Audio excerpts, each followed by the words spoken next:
성경 에스겔서 37장 1절부터 끝절까지입니다. 봉독은 6절까지 합니다.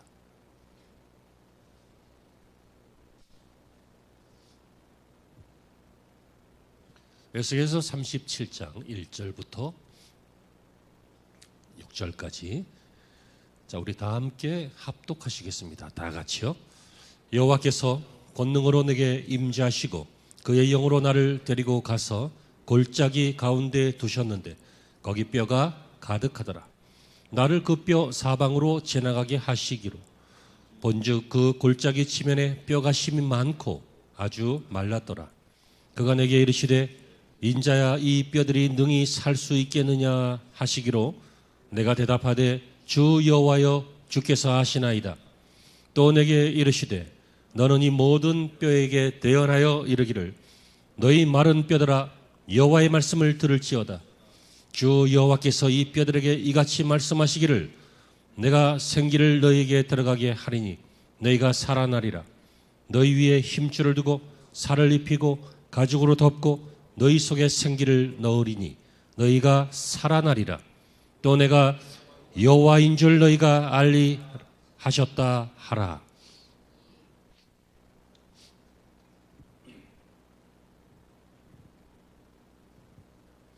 할렐루야.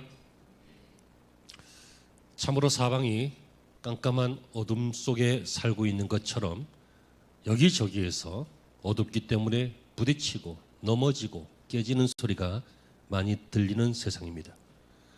그럼에도 불구하고 그 어둠 속에서 넘어지지 말고 부딪히거나 깨지지 않고 한 줄기 빛을 찾아서 그 빛을 보면서 바로 갈 수 있는 하나님의 사람들은 참으로 복된 인생입니다. 그 중에 여기 한 사람, 에스겔이라고 하는 사람이 있습니다. 이 사람은 마치 대한민국 국민하고 비슷한 인생을 산 것처럼 보입니다. 그는 나라 잃은 슬픔을 보면서, 불타버린 도시를 보면서, 피투성이가 된 전쟁터 현장을 보면서, 자유를 잃고 포로민으로 살아가는 백성들의 모습을 보면서 그는 그들을 찾아가서 그 아픔을 위로해주고 그들의 허물과 잘못을 책망하면서 이스라엘에게 회복이라고 하는 소망을 주던 충성된 선지자였습니다. 하나님은 그를 불러서 오늘 본문에서 마른 뼈가 회생하는 계시를, 환상을 보여주셨습니다. 이것은 그가 만난 역사가, 그가 만난 민족이, 그가 만난 개인이, 그가 만난 지금 이 현실이 앞으로 바뀌어서 살아날 것이다 라고 하는 소망을 주는 계시였습니다. 그리고 물으십니다. 인자야, 에스겔이죠. 에스겔에게 인자야, 이 뼈들이 능히 살겠느냐. 오늘 아침에 저와 여러분들은 이 음성에 답을 얻게 될 줄로 믿습니다. 뼈들아, 인자야, 이 뼈들이 능히 살겠느냐. 이것은 에스겔에게, 그리고 이것을 듣고 있는 이스라엘에게 다시 살라, 다시 일어나라, 다시 회복하라, 다시 일어나서 너희의 모습으로 살아가라 라고 하는 새로운 희망과 동시에 새롭게 살아가라는 사명을 주시는 말씀입니다. 오늘 저와 여러분들, 이것이 인간의 사명이다 라고 하는 제목입니다. 인간에게는 사명이 있습니다. 특별히 그리스도인들에게는 하나님이 주시는 특별한 사명이 있습니다. 그것을 우리는 세 가지 관점에서, 과거의 관점과 현재와 미래의 관점에서 오늘 살펴보려고 합니다. 첫째로, 인간의 사명은요, 특별히 그리스도인의 사명은 첫째로 과거의 분열과 비극을 인식하는 것입니다. 과거에 어떤 일이 있었느냐, 그 비극을, 그 분열을 인식하고 그것을 전하고 그것을 토론하면서 다시는 그 과거의 불행에 빠지지 않도록 과거를 잊지 않는 것이 인간의 사명입니다. 여러분, 역사를 잃은 국민에게는 내일이 없다고 합니다. 과거를 소홀히 여기는 사람에게는 내일이, 좋은 내일이 존재하지 않습니다. 늘 반복하면서 빠질 뿐입니다. 그의 인생은 인생이 아니라 개미지옥일지도 모릅니다. 올라가면 또 빠지고 올라가면 또 빠지고. 왜요? 경험에서부터 배운 것이 없기 때문이죠. 하나님께서 에스겔에게 권능으로 임하셨습니다. 그리고 그를 골짜기 가운데로 데리고 가셨습니다. 그 골짜기에 보니까 뼈가 가득했다 이렇게 말합니다. 이것은 바로 이스라엘의 상태를 보여주시는 계시입니다. 사망의 상태다 그 얘기예요. 여러분, 사람이 죽고 다 썩어서 뼈만 남았다. 소망이 없는 거죠. 끝난 겁니다. 진작에 끝났지요. 거기에 무슨 생기가 있습니까? 마른 뼈인데. 이스라엘이 그런 상태라는 것입니다. 골짜기 지면에 뼈가 힘이 많다 그랬습니다. 그런데 그 뼈가 아주 말랐다라고 했습니다. 전 민족적으로 이스라엘 전체가 그 시대에는 죽었다 그 얘기입니다. 그런데 어떻게 죽었냐? 정치적으로 죽었고, 그 다음에 종교적으로 죽었고, 영적으로도 죽었고, 삼박자로 다 죽었다는 얘기입니다. 여러분, 뼈라고 하는 것은 본래 땅 속에 있는 것 아닙니까? 뼈가 땅 밖에 있으면 얼마나 깜짝 놀랍니까? 얼마나 흉하고 더럽고 무섭고 그런 장면입니까? 바로 이스라엘이 이렇게 수치스럽다는 거예요. 이스라엘이 죽었을 뿐만 아니라 자리도 못 잡고 수치스럽게 땅 밖으로 나와서 다 골짜기에 뼈가 수북히 쌓여 있는 수치스럽고 절망적인 상태다. 바로 이것이 너희들의 과거 아니냐? 그리고 그 과거로부터 지금까지 이어져 온 거 아니냐라고 하는 하나님의 음성입니다. 이스라엘이 이것을 통해서 배워야 할 게 무엇입니까? 과거의 분열인데요. 첫째로 정치적인 분열을 배우라는 겁니다. 여러분, 이스라엘은 다윗 이후에 솔로몬의 빛난 업적이 있지만, 솔로몬이 그의 통치 초반에는 잘했지만 말미에는 부인들을 많이 두고 첩도 많이 두면서 그들의 신들을 인정하는 우상 숭배에 빠지면서요, 나라가 혼잡해졌습니다. 나중에 솔로몬의 아들 르호보암이 왕이 되는데요, 이미 하나님께서는 이 나라를 징계하시기로 마음먹었습니다. 그래서 느밧의 아들 여로보암이라고 하는 사람이 이 르호보암과 외국 사람 이름이라서 헷갈리지, 그냥 들어요. 솔로몬의 아들이 르호보암이고 분열돼서 대적해서 따로 떨어져 나간 왕이 여로보암인데, 그래서 유다 지파와 그리고 베냐민 지파만 남유다로, 남쪽에 있는 유다로 이렇게 남고, 나머지 10개 지파가 북조 이스라엘, 북이스라엘로 떨어져 나갔습니다. 10개 지파에서 굉장히 많은 숫자지만 땅덩어리는 비슷하게 이렇게 쪼개져 나갔는데, 들으면서 우리나라가 생각나시기 바라고, 들으면서 우리의 현실이 적용되어지길 바라고, 들으면서 우리의 교회들이 머릿속에 떠오르기를 바랍니다. 이렇게 분열되었단 말이에요.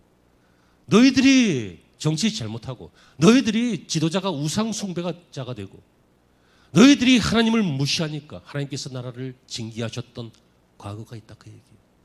정치적인 것뿐만 아닙니다. 민족적으로도 분열되었습니다. 여러분, 정치가 분열되면 당연히 민족이 분열됩니다. 우리나라도요, 그 어느 나라보다 정치에 관심이 많은 나라입니다. 그런 것 같아요, 제가 보기에는.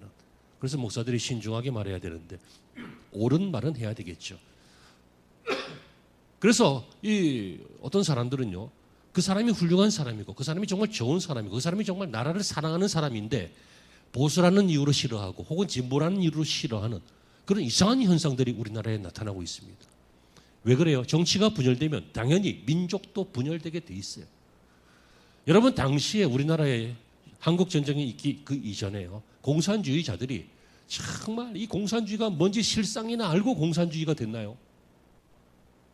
뭐 알고 된 사람도 있지만 모르고 된 사람도 있어요. 저 시골에 있는 어떤 어른들은요, 그 당원 가입하는 서류에 이름만 적으면 쌀 몇 박 준다 그래가지고, 몇 대박 준다 그래가지고 막 했다가 나중에 해방되고 막 정치 사상범 끌어내고 할 때 괜히 쌀 몇 개 얻어먹고 죽은 사람도 있어요. 여러분, 이렇게 정치가 분열되고 민족이 분열되는 것도 바로 그들의 과거였고 실제로 우리의 과거이기도 하다는 것이에요. 그것을 잊지 말아라. 이것이 얼마나 가슴 아픈 일인지. 자식이 부모를 대적하면서 사상이 다르다고 대적하고 못 배웠다고 대적하고 하는, 또 이 지역과 저 지역 사람들이 대적하면서 민족이 분열되는 이 사건, 이것은 이스라엘의 현재 모습이었고 오늘 우리의 모습이기도 합니다. 이렇게 정치적으로 민족적으로 분열되자 여러분, 그들은 이 원인인데요, 종교적인 분열도 있었습니다. 어느 것이 먼저였다고 하기 어려운데 저는 대부분 종교적 분열이 먼저라고 생각합니다. 교회가 분열되기 시작하면, 교회가 힘을 잃기 시작하면 나라가 힘을 잃기 시작하고, 민족이 힘을 잃기 시작하더라고요. 여러분 대단히 죄송하고 대단히 자조 섞인 말처럼 들리실지 몰라도 세상의 타락은 교회의 책임이 큽니다. 그리고 대단히 죄송스러운 얘기지만 듣고 잊어먹으세요. 성도들의 타락은 목회자의 타락부터 고쳐야 됩니다. 듣고 잊어먹으라 그러시고 잊어먹어. 이스라엘은요 종교적으로 분열됐어요. 솔로몬의 아들 르호보암이 예루살렘을 중심으로 해서 베냐민과 남유다를 이렇게 형성했잖아요. 근데 북쪽 이스라엘 사람들도 신앙심이 있으니까 이스라엘이잖아. 그러니까 절기 때마다 이 예루살렘으로 남유다 땅으로 가서 예배를 드려야 되는 거예요. 그런데 북이스라엘의 왕이 된 그 르호보암이 좋을 리가 없지 마음이. 자기 백성이 자꾸만 남유다로 가서 예배 드리는데 이러다가 마음이 쏠리거나 그래서 정치적으로 힘을 잃고 그러면 나라가 또 넘어갈 수도 있잖아. 그러니까 못 가게 하려고 베델 그리고 단 이런 데다가 금송아지를 만들어 놓고 이게 여호와다. 여호와라는 이름이 중요하지 뭐 형상이 뭐 중요해. 이 금송아지 익숙하잖아. 우리 조상님들도 섬겼던 건데. 역사와 전통을 자랑하는 금송아지 골드카우. 그러면서 거기에다가 이게 여호와다라고 하면서 변형된 여호와 신앙을 만들어냈습니다. 여러분 이스라엘이 이렇게 종교적으로 영적 혼란을 맞게 되었습니다. 계속해서 이후로도 남유다와 북이스라엘은 혼란을 계속하다가 서로 싸우기도 하고 또 외세의 힘을 입어서 서로 치기도 하고 뭐 우리나라도 옛날에 그랬죠. 뭐 나당연합군도 있었고 뭐 여러 가지 있었잖아요. 이렇게 그 이후로도 이스라엘이 하나님을 떠나서 지파와 지파 사이에 백성과 나라 사이에 분열이 계속 있었습니다. 자 보세요. 이렇게 영적으로 정치적으로 종교적으로 분열되었던 게 지금까지 너희들의 인생 아니었느냐. 과거를 기억해라. 이 마른 뼈들아 라고 하나님께서 에스겔에게 말씀하고 계십니다. 여러분 대한민국도 이러한 침략과 수탈을 허다하게 당했습니다. 그 결과 많은 전쟁과 또 최근에 몇십 년밖에 지나지 않은 한국 전쟁 그리고 그 이후에 극심한 가난 그리고 기적 같은 경제부흥 공산주의와 민주주의로 분열된 지금도 분열되어 있는 남과 북 우리의 현실인데 이 모든 것들이 뭐예요? 어쩌다 보니 역사가 그렇게 되고 어쩌다 보니 지리학적으로 충돌되었고 어쩌다 보니 이념적인 서방 세력들의 대립 가운데 낑겨서 이렇게 됐다가 아니라 성경에서도 말하고 있고 우리도 믿고 있고 고백하고 있는데 이것은 하나님의 징계였던 것입니다. 그러니까 이 징계를 모르는 사람은 잊어먹는 사람은 또 당할 수 있죠.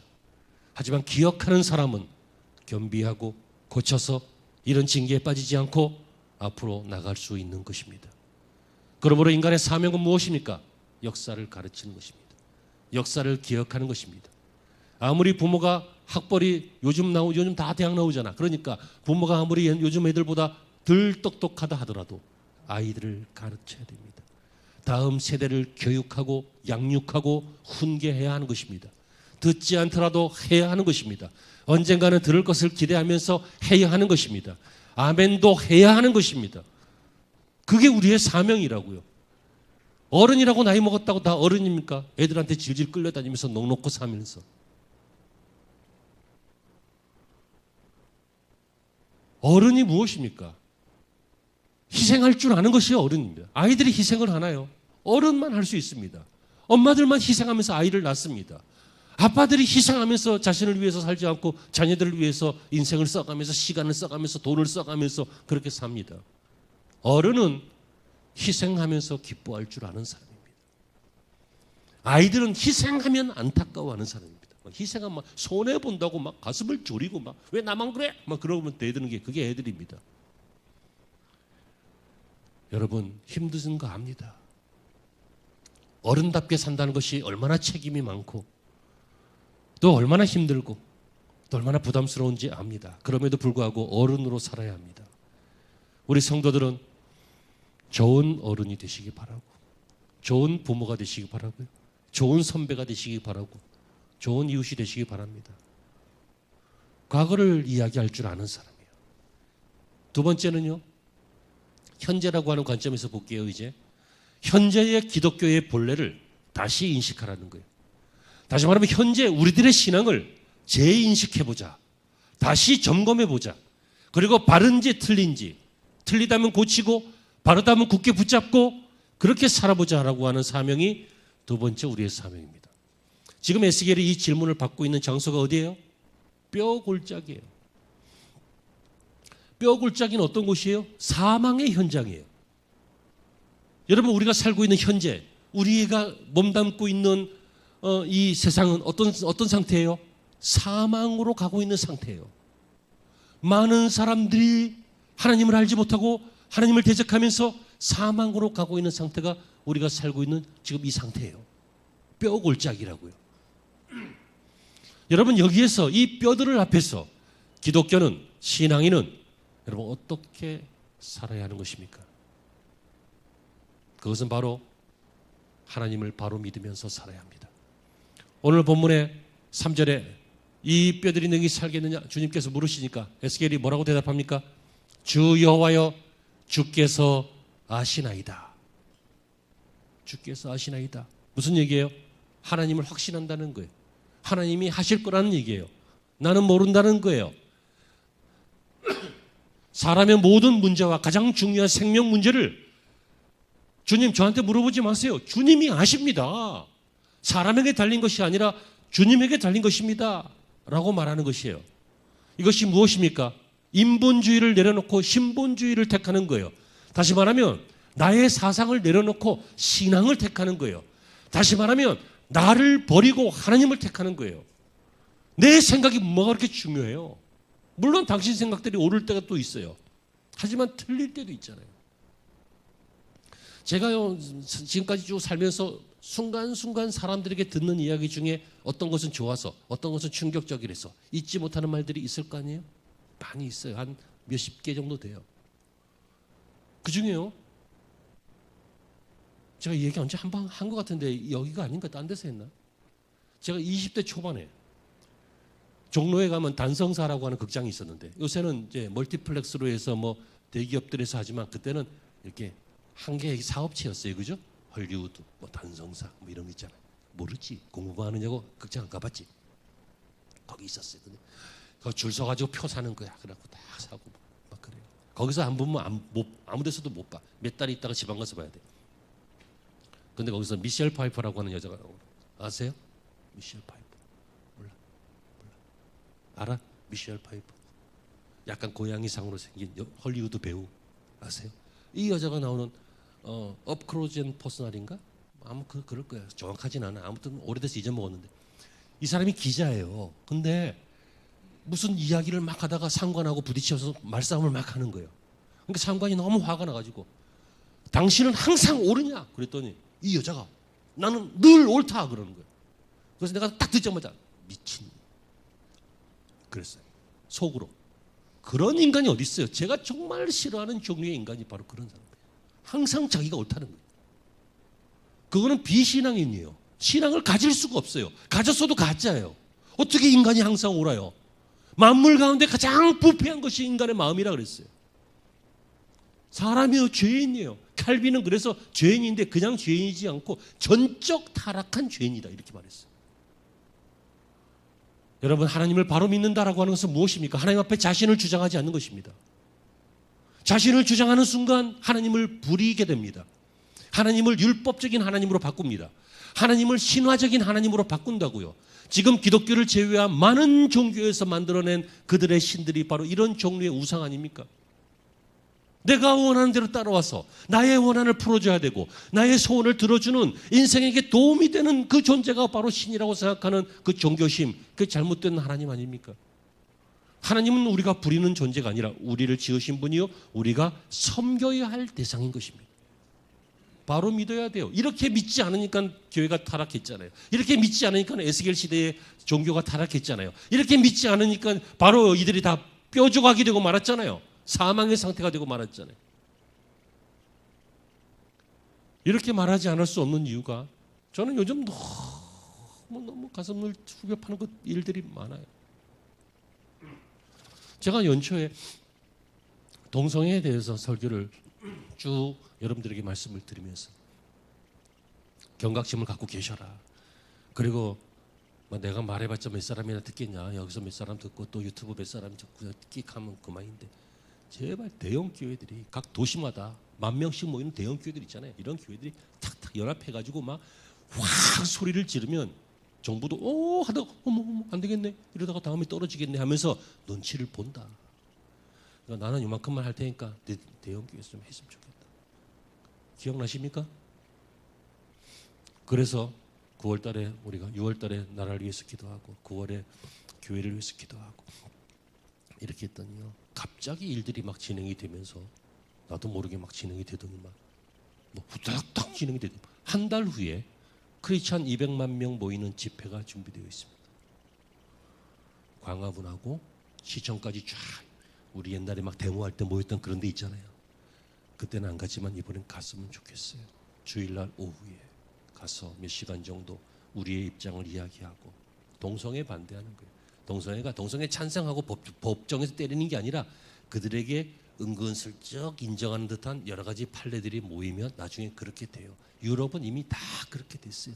그런데 지구상에 이 이상한 나라, 하나님께서 특별히 이 가난하고 저주받고 우상 숭배자가 많고 병이 많고 평균 수명이 40세밖에 안 되는 이 조선 땅에 복음을 주셔서 이 놀랍도록 교회를 부흥시킨 이 이상한 나라는 한번 넘어가지 말고 버텨보자고. 여러분, 그것이 어떻게 합리적인 것이고 그것이 어떻게 인권을 위한 것, 지금 얘기했잖아요. 사람을 주장하는 것이 바로 비신앙이라고요. 나를 주장해서 어떻게 구원받아요? 나를 주장해서 어떻게 옳은 길로 가요? 나를 주장해서 내가 어떻게 진리를 찾아요? 못 찾아요. 그래서 예수님이 오신 거예요. 여러분, 우리에게 무슨 가능성이 있었다면 예수님이 뭐 하려고 오셔요? 우리의 가능성으로 하지. 가능하지 않기 때문에 오신 거잖아요. 그래서 어떤 사람들은 이런 이야기하면 저 목사는 꼴통인가 보다. 저 목사는 뭐 보수인가 보다. 저 목사는 뭐 좀 뭐라고 할까? 한쪽으로 좀 치우쳤다. 이렇게 여기기 쉬운데 여러분, 대단히 죄송한데요. 구약 성경에는 동성애하는 사람들을 돌로 쳐서 죽이라고 그랬어요. 그거는 하나의 취향이 아니에요. 어떤 성적 지향점이 아니라고요.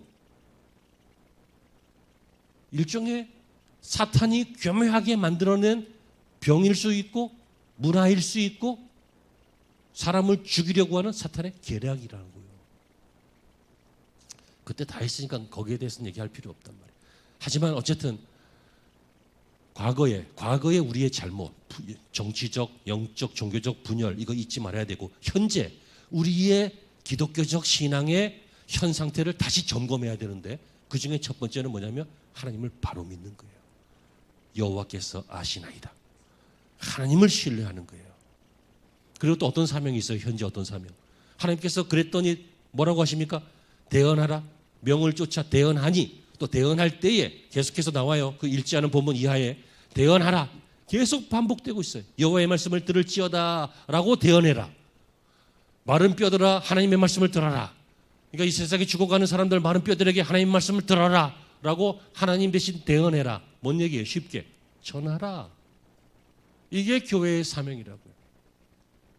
제가 좋아하고 또는 존경하고 때로는 좀 닮았으면 좋겠지만 덩치가 안 닮아갖고 닮을 수 없는 그런 목사님이 계셔요. 가끔 말씀드렸죠. 부산에 있는 어떤 목사님.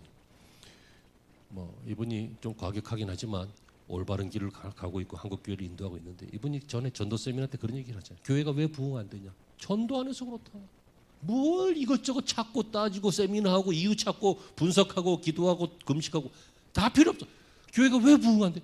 전도 안 해서 그렇다. 그거죠. 전도해도 누가 와요? 올 때까지 하면 오겠지. 그 마을에는요, 이분이 부임한 그 세계롭교회라고 하는 이 교회는 그 마을에 한 100명도 안 살았어요. 몇십 명 살았어요. 근데 이 목사님이 가가지고 막 이번에 전도 축제 때 막 전도 300명 그랬더니 저 또라이 목사가, 전도사 때 또라이 전도사가 하나 왔구나 그랬다는 거예요. 마을 사람이 그만큼이 안 되는데 지금 그 교회는 10,000명 이상 모이는 큰 교회인데요. 그 지역 사람들은 얼마 안 돼요. 사람 숫자가 없으니까. 왜냐하면 공단 지역에 교회가 있거든.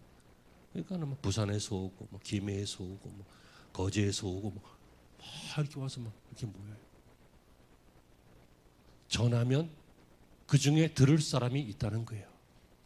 그 중에 살고 싶은 사람은 듣는다는 거예요. 마음으로 하나님을 믿기로 작정된 사람들은 듣는다는 거예요. 이게 오늘 교회의 사명이에요. 교회가 뭐 우리의 신앙의 만족을 위해서 와서 그냥 자리에 앉아갖고 좋은 말씀 듣고 아니면 좋은 찬양하다가 그냥 마음에 위안 얻고 세임 얻어서 가고 그냥 또 한 주일 살고 또 돌아오고 이걸 계속 반복하는 게 아니라 그거 하지만 그 속에서 하나님의 말씀을 듣고 바로 믿고 그 다음에 전하는 거예요. 그럼 어떤 일이 생겨요? 교회의 사명입니다. 궁극적인 사명입니다. 사람을 살리게 됩니다. 9절에 뭐라고 합니까? 생기야 사방에서 와서 이 죽음을 당한 자에게 붙어서 살게 하라.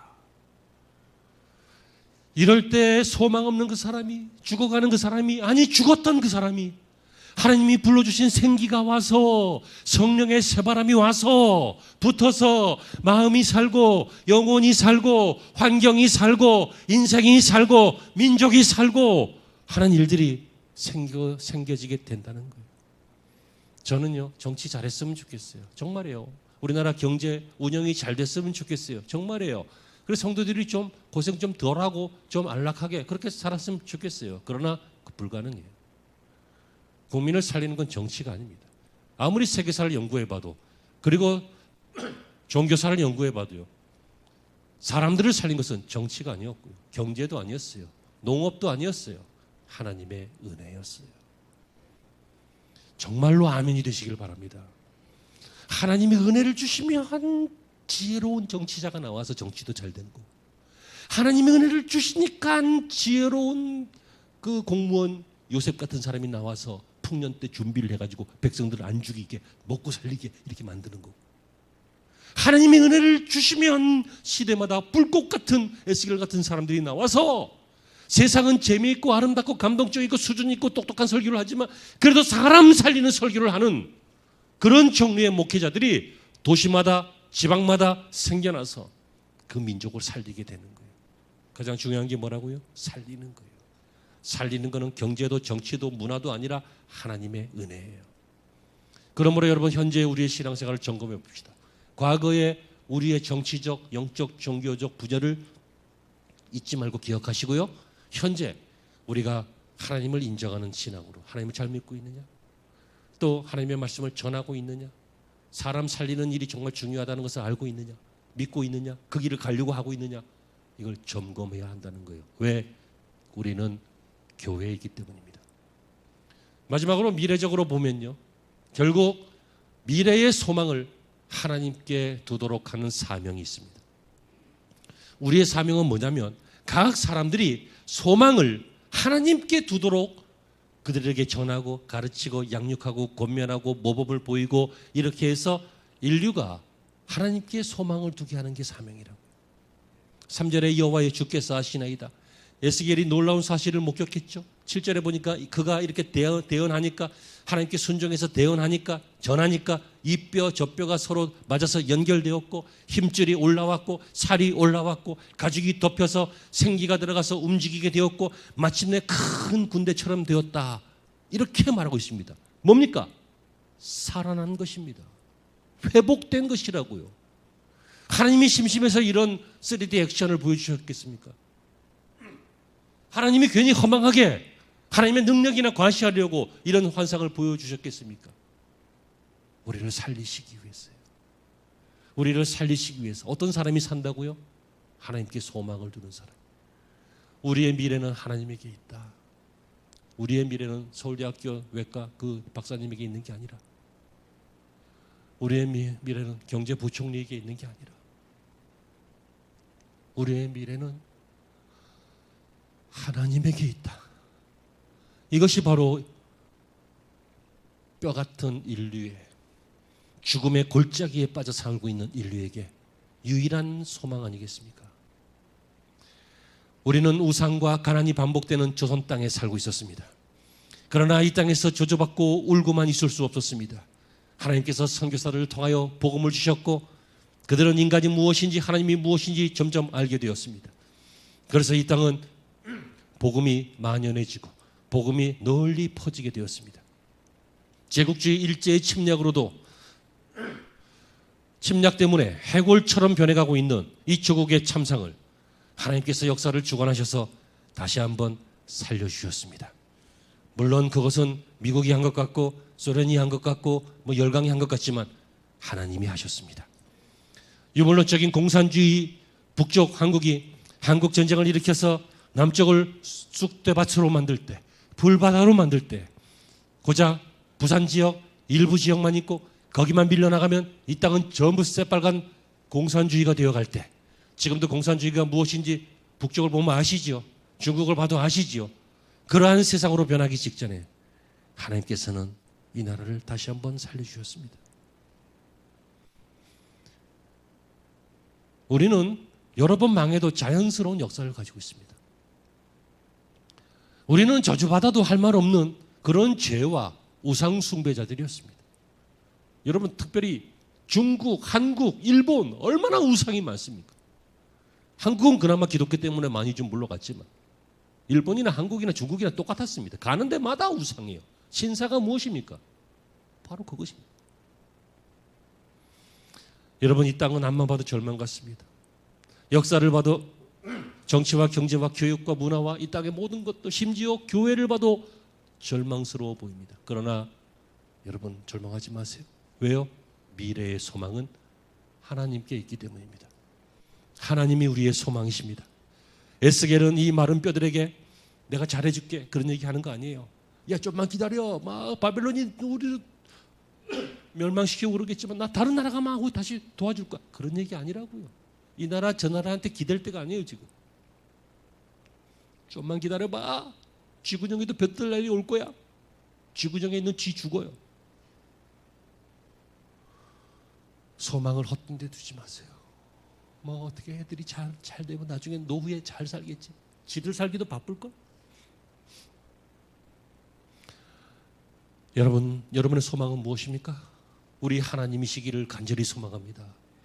우리의 소망은 우리 주님이십니다. 그러므로 여러분, 이제 말씀을 정리하는데요. 교회는 이 하나님의 백성들에게 혹은 죽어가고 있는 마른 뼈 같은 세상 사람들에게 하나님만이 소망입니다 라고 소망을 전해주고 보여주고 심어주고 증거하는 단체가 바로 저와 여러분 교회인 줄로 믿습니다. 성도 여러분, 우리는 가문과 민족을 살리는 사명이 있습니다. 아멘이십니까? 과거의 역사적 분열을 통해서 그 이유를 배워야 할 사명이 있습니다. 그래야 망하지 않고 살 수 있기 때문입니다. 우리는 현재의 신앙과 교회의 사명을 다시 새롭게 재정립해야 합니다. 바로 믿고 바로 전하고 사람을 살리는 것입니다. 이걸 해야 교회가 교회입니다. 우리는 우리의 미래가 하나님에게 있다는 소망을 간직하고 이 소망을 전해야 될 사명이 있습니다. 불행만 전하고 저주만 전하고 어두움만 전하고 한탄만 전하는 이 세상 속에서 소망의 소리를 듣고 싶어하는 사람들이 우리를 기다리고 있습니다. 이것이 인간의 사명입니다. 할렐루야! 믿음과 결단이 있는 이 시간이 되시기를 주의 이름으로 축원합니다. 기도하시죠. 하나님, 우리에게 주신 이 말씀 온전치 않은 것 있거든 사하시옵소서. 그러나 기억할 말씀들 우리 마음판에 잘 새기게 하시고 이 말씀 붙잡고